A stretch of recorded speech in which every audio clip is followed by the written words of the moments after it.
अखिया झूठो के लोरवा बहावता रहो। ए अखिया झूठो के लोरवा बहावता रहो। ऊ बेवफा खुश बाड़ी जब भुला के, ऊ बेवफा खुश बाड़ी जब भुला के, काहे न उनके भुलावता रहो। ए अखिया झूठो के लोरवा बहावता रहो। ए अखिया झूठो के लोरवा बहावता रहो।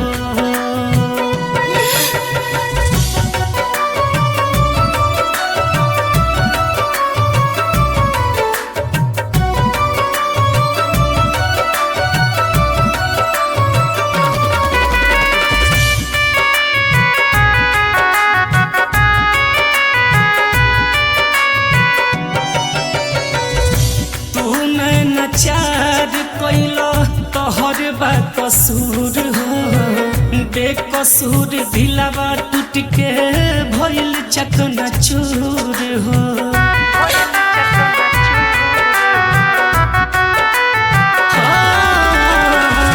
तूने न चार कैलो तोहर बा कसूर हो।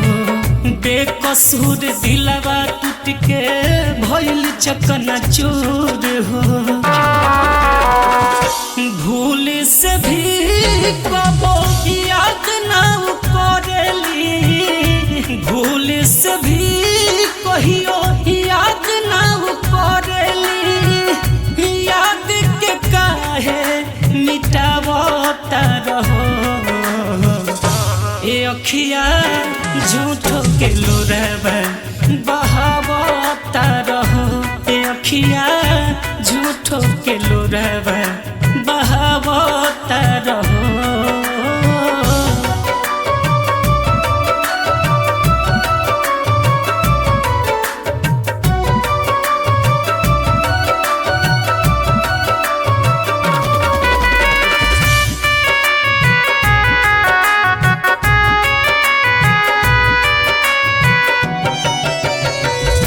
राहुल रसिक बाटे प्यार के गवाही।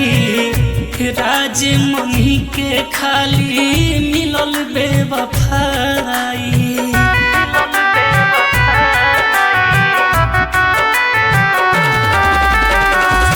राहुल रसिक बाटे प्यार के गवाही। राजमणि के खाली मिलल बेवफाई। दिलवा के दुख यहाँ सुनला न केहू। दिलवा के दुख यहाँ सुनला न केहू।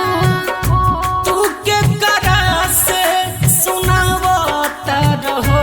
ए अखिया झूठो के लोरवा बहावता रहो। ए अखिया झूठो के लोरवा